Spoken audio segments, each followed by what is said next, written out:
Heart first leadership isn't what you say, it's how you show up, how you regulate, how you communicate, and how you execute when it matters most. We are Heidi and Ryan Sawyer, and you are listening to the Heart First Leadership Podcast. Hey. Welcome back to the show. And here we are again. Here we are again. And we just had a moment where we were hitting record and we realized we're batching content today. We're creating multiple podcasts in the same day, but we're also creating, we want to be efficient with our time and we want to get our message out there. So we're creating content for YouTube as well. And so we're wearing the same clothes here. Right before I hit record, I'm like, we wear the same clothes? Yeah. Yep, so if you're tired of the stripes, sorry. We're not ones to edit. We don't edit. We don't curate. We're real. We don't even plan. True that. We don't even plan, because here we are, like, legitimately, we just recorded a podcast. We just hit record on this one and we said, what are we talking about? We have a list of ideas, but okay. So today, here we talk about what we hear, right? Yeah. What we're getting better at. I'm not great at yet, but we're getting better at listening.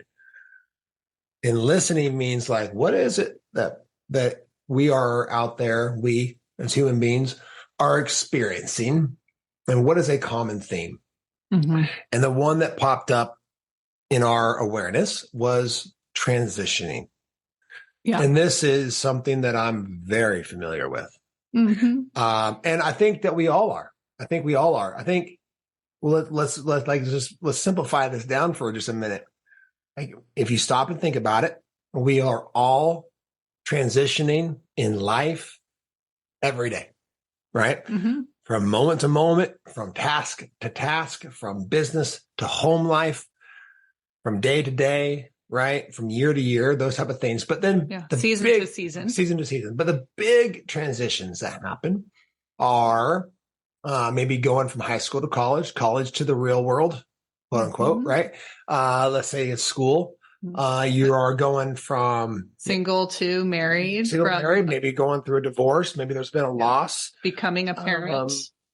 Becoming a parent. Then the kids move out. That's another huge one. Big time. And right now is the time that all the high school graduations are happening, right? A lot of people are going through that. Like, okay, I'm about to have an empty nest. And what does that mean for my next phase of life? Mm-hmm. Yeah. So one of the things that I have experienced in transition is now that I'm able to look back on it, like, this is why we're doing what we do, is I want to share some of our experiences of life as they become more clear, how we could have handled them with more ease and with more grace and created less of a ripple. Or maybe a more positive ripple is a better way of putting it in our lives, right? The ripples are going to be created, but we can create ones that are creating more of a positive impact on our environment and ourselves, right? Mm-hmm. So in transitions, and I'm not going to go into my story a ton, but, the biggest transition I've ever made was obviously going from my life pursuit of being a collegiate football coach to, like, really not having a freaking clue what was the next stage of my life going to be about. And, like, I stepped into that void, into that transition without knowing, right? Which created and leading up to that created what I would call an identity crisis, right? Where it was having to strip, like, everything who I thought I was, and then get really curious about, right? Okay, well then who do I want to be, or who am I really beyond all these things, right? Yeah.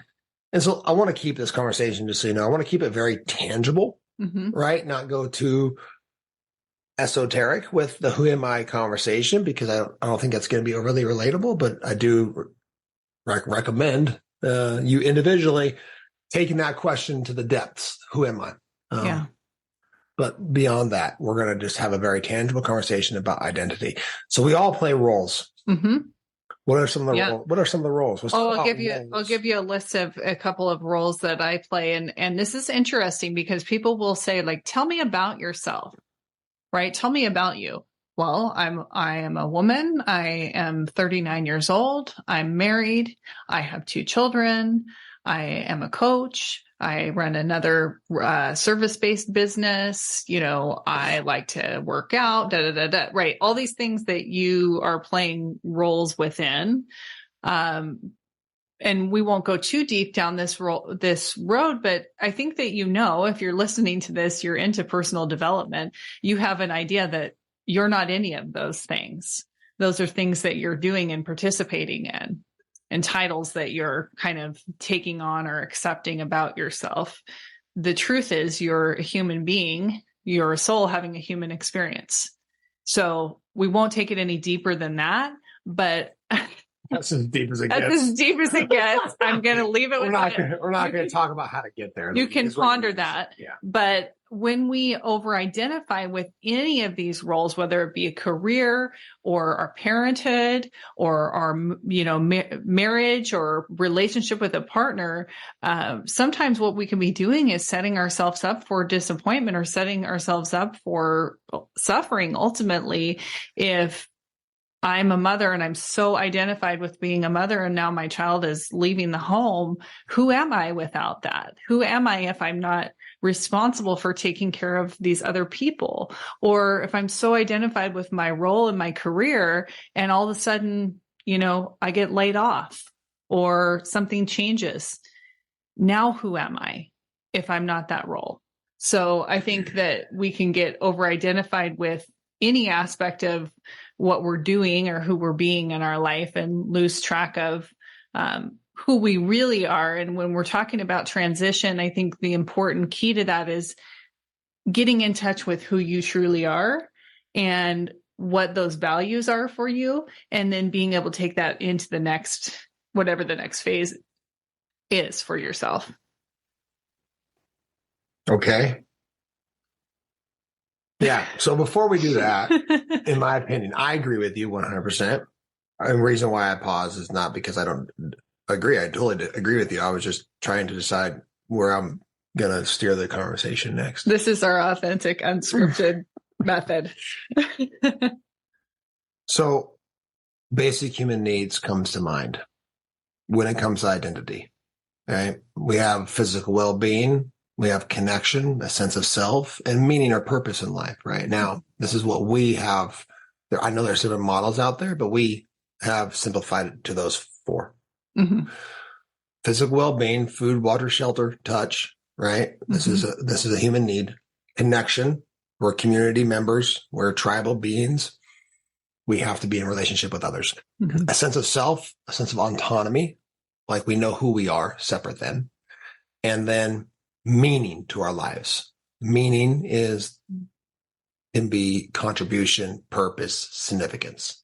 These different things kind of wrapped up. So they all interplay into each other. They all interweave, and they're actually cyclical. So they all feed into each other as well. Yeah. Yeah. Like your meaning can come from the role that you play within your family system or something. Right? Absolutely. Yeah. And the more meaning you have in your life, the easier it is to take care of yourself physically. Right. And so they all feed into each other.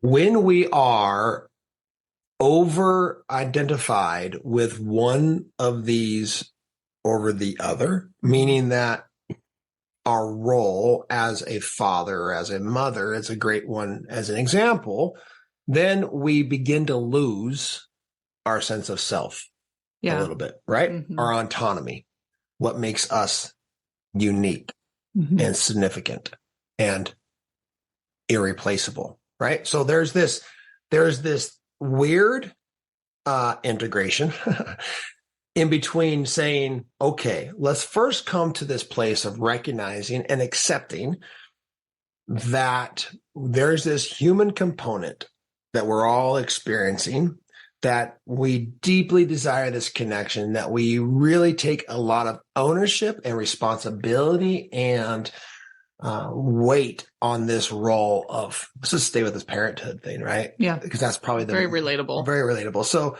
man, it becomes who we are. Like, I am a father, right? Mm-hmm. Good.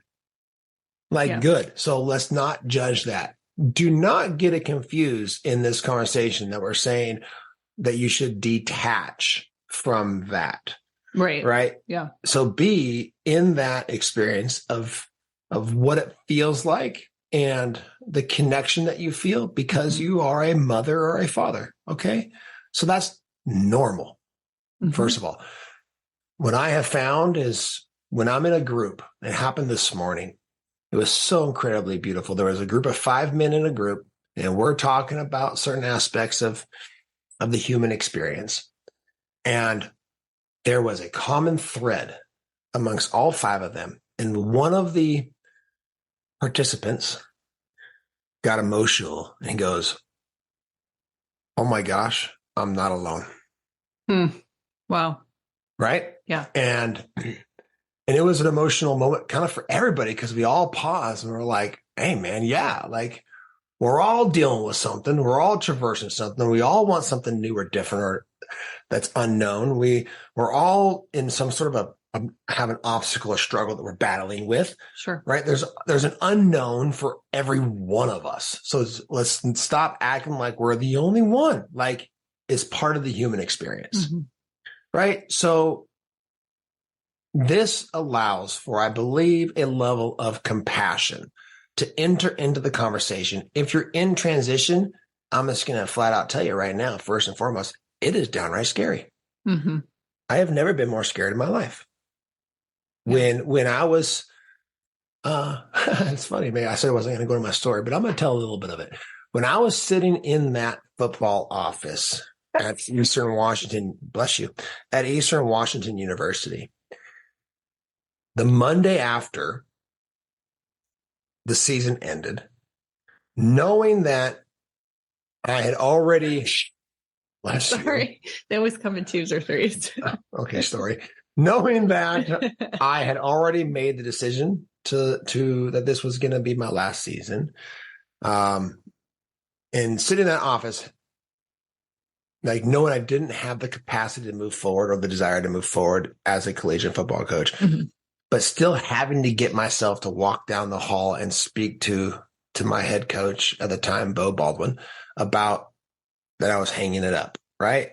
And there was so much wrapped up into that where he was a friend, and all the other things, not to mention like legitimately, I remember not knowing who I was going to be, what I was going to do, how I was going to provide, all of these things that make you feel like you know who you are. You're a father, you're a husband, you provide, you put food on the table. You know what I mean? Like you're a football coach, you put the whistle around your neck. Hey, everywhere you go, hey coach, Right. I mean, to this day, people still call me coach, which I'm not a coach, but or if I were to bump into an old player, they wouldn't call me Ryan or coach or Sawyer. They'd say coach, right? 95% of them anyway. So it was scary. But I can remember, and I wrote about this in my book, when I walked out of those doors for that final time of being on payroll, how it was incredibly scary. And at the same time, there was this sense of complete freedom. I'm going, well, now I'm in the unknown. And I'm going to tell you something about the unknown. Like your brain is going to process that as a threat. Yep. Right? Anything unknown or unfamiliar, like you're in a job transition or like your high schooler or your last kid is moving out of the house, right? And now you are an empty nester.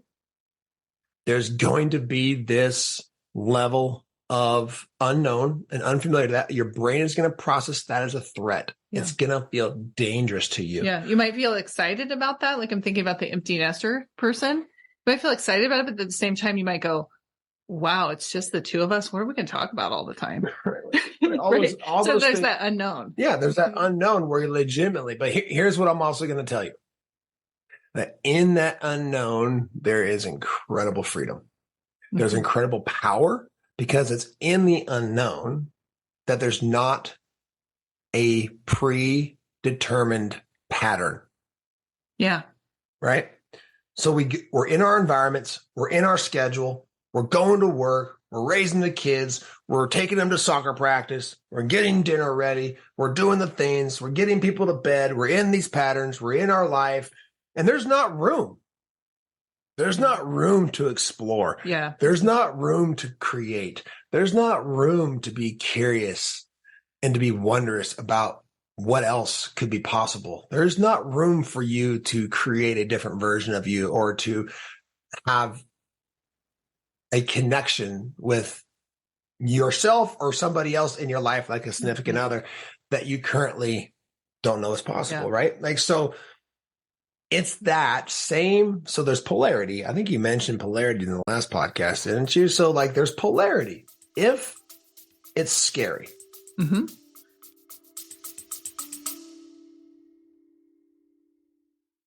We are all leaders. If you're ready to stop waiting and start impacting your environment in a powerful way, we want to connect with you.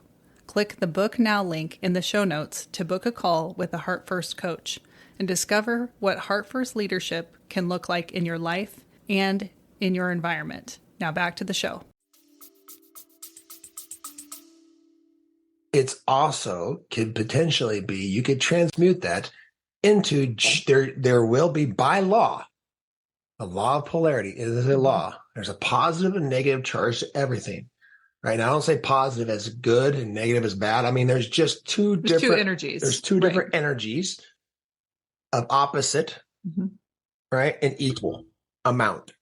Meaning that if I'm scared of the unknown, there should be just that same level of opportunity and of excitement that would be available to me if I choose to embrace it and focus on it, right?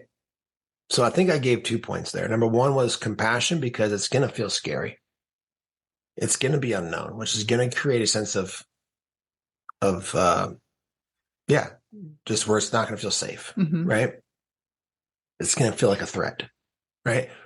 So there's that level of compassion and acceptance that this is part of the human experience. And then at the same moment, you're able to come to this realization that if that's happening, then the other can be possible as well. And now I begin to explore how that's going to work. That's where I see like the benefit in so many of our integrated mindset students learning in depth about the human experience and kind of what that looks like, because as you do step into that place of, okay, I'm having a transition in my life and this is scary, you can actually practice compassion and go, yeah, okay, this is hard and that's okay. And that's okay. And now what do I want from a place of compassion, from a place of acceptance? Now what do I want my next steps to look like? And, you know, with our students, they understand the cycle of transformation and all these other tools that we teach. And some of those we've taught here on the podcast as well. But when you think about the cycle of transformation, you have this choice point. Sometimes it's not a choice. Sometimes you get laid off from your job and now you have to figure out what the heck's next. Like you are pushed into a transition or you get injured or something happens, right? And sometimes it's a choice where you want something to be different and you start to take that leap. And the next thing that happens is you create a void. So you have created space. Naturally in a transition, there's space. So when you start to understand A, the human experience, and B, the cycle of transformation and how that works, you can go, okay, I can show myself compassion in this moment that, yeah, this is hard and it's okay. And I don't know what's next. And that's okay too. And then you move into that place of creating that void. You can actually, like Ryan said, transmute that and say, now I'm in this open space. It's like this picture behind us, open waters, endless possibility. If I choose to see it that way. If my kid is leaving, going off to college, and I'm going to be here with my husband and I'm thinking, what the heck are we going to talk about? And I'm thinking of that in a negative light, like it's scary. What if we don't connect? What if we do? What if we really, really connect? And it's the most beautiful thing beyond what I could have ever imagined, because we've had this journey together and now it's time for the next. So it's exciting to think about it in terms of understanding these tools and then looking at the new possibility. So that's my thoughts on tying in what you were sharing. So you're passing the ball back to me. I'm Well, I'm passing it back to you because I feel like I just kind of dropped the mic there. A mic drop. She just like, that's you it. can't And that's determine mic drops. Mic Yes, drops I is can. something. Yeah. Okay. Yes, I can. Okay. But you know what? Because I Well, felt it. next time you feel it, then you have to actually say out loud to yourself or to everybody. You should add a sound effect. What's the mic drop sound like? Don't actually drop the mic. It's expensive. Okay. So, the 2 points that you made was like having compassion. Yeah. And then what was the second one again? Having compassion. I don't remember. Well, we talked about creating space for transition, Yeah. transmuting the emotion. Yeah. It's having compassion and recognizing that the opposite is going to be just as available to you. That the opposite is just as available to you. So if it's like the example that I shared about this hypothetical person with the empty nest, so the opposite could be true. So isn't that amazing when you can be in transition, you can start to kind of point your light, right? Because where you shine your light is where you see, and that's where you'll go. You could start to shine your light in the direction of the possibility that you do want to experience. So what I has heard is where your attention goes, energy flows, right? So one of the takeaways this morning, again, this group this morning was really transformational. I'm realizing because I have like 3 or 4 things that I'm talking about here. This is why it's so hard to title these podcasts. Yeah. So one of the things, again, Heidi mentioned that we normalize the human experience. Like this has been one of my missions and goals. So I could understand it. So I could liberate myself and I could be able to teach my children how to, if they struggle, liberate themselves. And then now on and on we go, right? With our teams, with our community, with our clients and everybody else. The more that you understand the natural tendencies of your mind, the less you're going to judge them. Like it's just the mind doing what the mind does. Well, one of the things that the mind is going to always do, it's going to have a natural tendency to focus on what you don't have. Lack. What you don't want. I don't want that. What if you and I can't connect? And if you sit around and you're in a relationship where you're worrying about not connecting, guess what you're going to end up experiencing? Not connecting. Right. Because you're so afraid to connect. Right. And so in transition, so again, now listen to this because this is so incredibly important. Write this down somewhere and put it on a Post-it note. If you're in transition, your mind is going to cling to what it's losing, right? What you now no longer have in your life. I'm no longer a football coach. I'm losing this identity. Oh my gosh. Yes, there's going to be things that change. Some friends aren't going to come around anymore. I used to have friends and family members who came to Spokane multiple times a year. Was because they thought what I did was cool, but the game brought us together. Great. But, those relationships have changed. If I was still coaching, they would still be coming around. Right? I could focus on that. I could focus on what I was losing, or I could focus on what I had potentially to gain. Right. And I think that's where it's at. Wayne Dyer even talks about this, I believe. And I would love to go back and look at it. Was it Wayne Dyer? No, I can't remember who it was, but it was a profound statement about legitimately focusing on what you potentially have to gain because of this transition. Right. And that's not always easy to do. I know some of us are in transitions that are incredibly hard. Right. I know about people that are close to us in our life that are going through something that I personally, would not wish upon anybody. Yep. But the reality is we have a choice. We have a choice to then shift towards what is now possible because of this space in my life. What now can I explore? Who now can I become? How does this make me more resilient? How can I then have a deeper connection with myself or somebody else in my world because my kid is moving out of the house? Our mind has this tendency to focus on lack, on what we don't have and what we don't want. So I'm saying that there's the compassion. Your mind is going to do that. You don't get out of that. Yeah. You're human, just like me. My mind this morning woke up in lack. It did. That's true. Yeah. I had told me about that. Right. And so then I was like, I'm in lack. I know that's just my mind doing what my mind is meant to do. I'm not going to get caught up in the story of it. Yeah. It's trying to protect you. I'm trying to conserve energy and keep myself from being socially rejected and all of these things. Yeah. Right. But I've developed this incredible watchman at the gate that says, settle, compassion, let that be there. Don't judge it. That's okay. I know that's what you're doing. I know you're trying to conserve energy. Go ahead, mind. And I'm legit. This is what I'm talking. I'm giving you my internal dialogue. Go ahead, mind. Do what you're going to do. Create the story. I'm just going to sit back here and watch it. Play it out to completion. What's the worst thing that can happen? Oh, okay. Well, no matter how it turns out, I know I'm going to be okay. Mm-hmm. I've been through transition before. I know that I can overcome. I know that I can do hard things. Okay. What else is possible? Right. And like legitimately, that is a shift.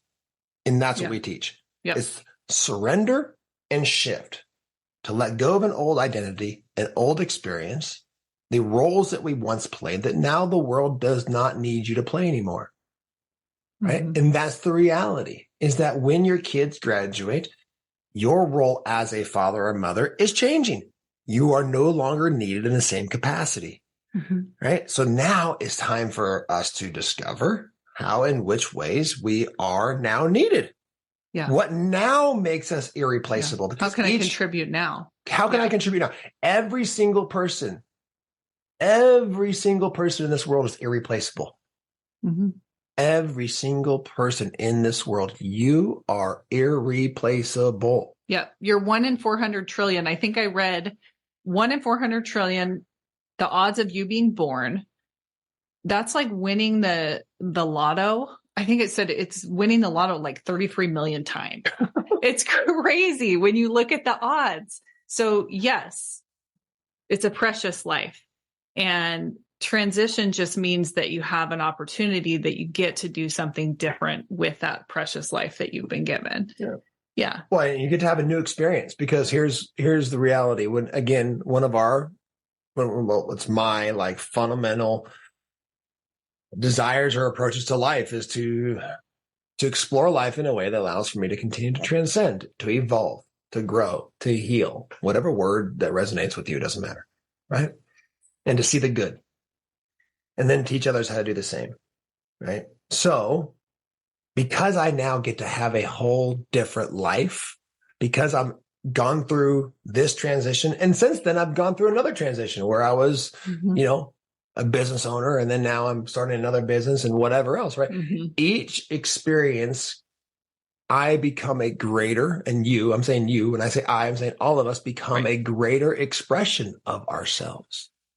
So the more experiences that we have in the world, meaning the more that we let go of the role or the identity that we once played that allowed for us to be irreplaceable in that last moment, yesterday's moment, where I was a college football coach, or I was a painter, or I was a parent, or whatever it is, like that's what made me irreplaceable yesterday. Mm-hmm. Now it's allowing for me to experience and explore what makes me irreplaceable today. Yeah. And now I'm a greater expression of myself. So legitimately, that's what allows for my consciousness to evolve, right? To transcend. And the more my consciousness evolves and transcends, the more the world becomes a better place, because my ability to perceive value in myself and in others has a greater capacity. And the better I'm able to see the value that I give and how I'm irreplaceable, and how then you are, and I see that in you and playing out in you, right? The world becomes a better place, becomes more unified rather than separated. So we're using this ability to transition. We're using the opportunity that you're in a transition in life, big, small, to evolve, to grow, to transcend, to increase your consciousness, to raise your level of consciousness, to raise your level to perceive value, and therefore creating a better world for yourself, for next generations to come. Mic drop. Oh, she gave me a mic drop. We got to have it. I feel like we need to be like I can't remember what that guy's name was. We were on his podcast and he had like a bell that he would ring. I think that would be fun when we have guests. Probably kind of weird if we do it with ourselves all the time, but you know what? I find it funny. I don't have any judgment around that. I mean, if I mic drop, it's okay for you to say a mic drop. Yeah. And it feels good, right? You got it out. So, but I'm not identified with that mic drop. I'm letting that go. I'm transitioning. Like, oh man, we recorded a podcast and didn't even get any mic drops. I must have sucked today. I remember that podcast. We both went on that podcast, and then it was a cowbell. He had like yes. And he rang the cowbell like 3 or 4 times for you. Like, you're like, yeah, I got 3 rings or 4 rings. And then I think I was like, well, I got to go for more than that then, Yeah. Get the little competitive thing going on. It's fun. But yeah, I think wonderful points that you just made about transitioning. And if you are in a place where you're in a transition in your life, and you're kind of wondering what's next, and you want to dive into learning some of these tools to better understand the human experience, to equip yourself to make that transition and to be able to see those glimpses of goodness and to be able to orient yourself toward the more positive outcomes that are possible, then I want to invite you to join our Integrated Mindset 10-week program. I have a group for women specifically that is going to be starting mid-July. And I know that some of our other coaches have groups happening as well. So if you're interested in that, reach out to us, visit our website, ihpcoaching.com, and learn more. And don't wait. Don't deny yourself that opportunity, because if you are in that place, then this is the exact right place and time for you to do this program. Awesome. Thank you for your time. Thanks for listening. Thank you for listening. Remember, leaders go first, alignment matters, and the environment that you create is the legacy you'll leave. We'll see you on the next episode.